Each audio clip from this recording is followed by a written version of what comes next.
Hey Gray, how's it going? So I'll make this quick video explaining my point of view here. Get into it really quick. So, we're talking about some specialized profiles for OWL players. I think this is a cool idea, not necessarily for the privatization or name changes or whatever, but yeah, it'd be cool if there'd be like OWL players on the ladder. But so you started saying this. I didn't know what you meant, so I asked for more info, and you said, infinite name changes, which is, I mean, yeah, they're so bad at running a competitive ladder that I don't really care at this point. But we'll go into the philosophy of why it's the wrong decision. If Valor wants to do it, fine. If Overwatch wants to do it, fine. I just disagree with it. So I did a video. Okay, so I'll go through the poker and cash game as if you didn't know. So in a poker, there's two types of poker formats. There's cash game and there's tournaments. And a cash game is it's just a table and a dealer at a casino, and anyone can come and go as they please. And saying, we're maybe you have to show your identification to the clerk before you enter the room, but it's not used in conjunction with identifying you. Like, you can wear disguises and try to trick people into thinking you're someone else.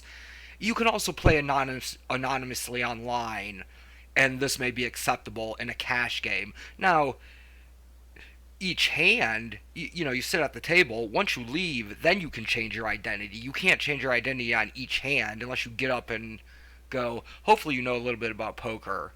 And then on the tournament, this is a closed system. This is what I was calling a closed versus an open system, where a cash game is a table at a casino or just a table in outer space, right, with just a dealer, and you can come and go as you please. You're allowed to record what happens at that table, but the tournament is more obligatory for them to record what happens. And the reason is because when you buy your ticket to enter the poker tournament, you can no longer disguise yourself.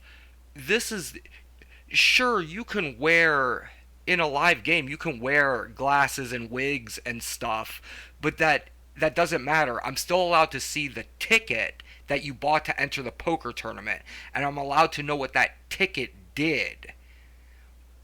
All the hands that it's played and the amount that it won all the way up to the end, because it's a closed system. Now, you may disagree with that, but you can certainly agree that it would be more obligatory in the tournament form as opposed to the cash game. I'll say that again. Recording everything is more obligatory in the tournament form than the cash game, if you still want to argue that it's not even obligatory in the tournament form, which is fine. It's more of a philosophical debate. So we'll get into Overwatch.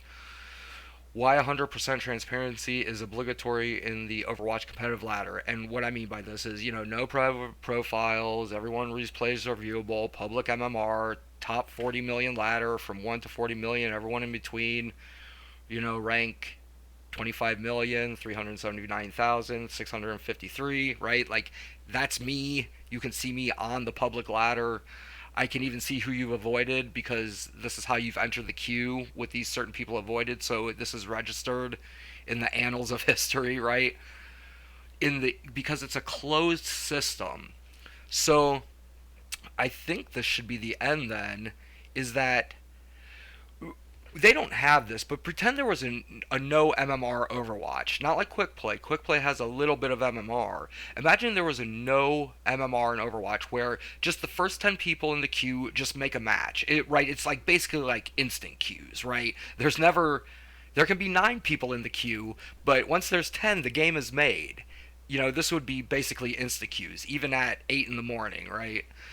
So it doesn't exist, but imagine it did. This would be like the cash game because it's an open system and anyone can come and go, and it would be less obligatory than the competitive ladder, right? In the competitive ladder, it's a closed system, meaning that my identification is my MMR. And when I enter into the Overwatch competitive ladder with my ticket of the MMR, you're allowed to see what happened there, right? You would certainly agree that I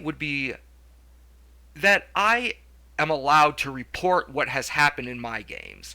So even if all other 9 players did not want to publicly display what happened in my game, I'm still allowed to show what happened in my game, right? So I so if that's the case, then as long as there's one person who's willing to publish what happened inside of the competitive game, then yeah, maybe some of it will still be obfuscated, right?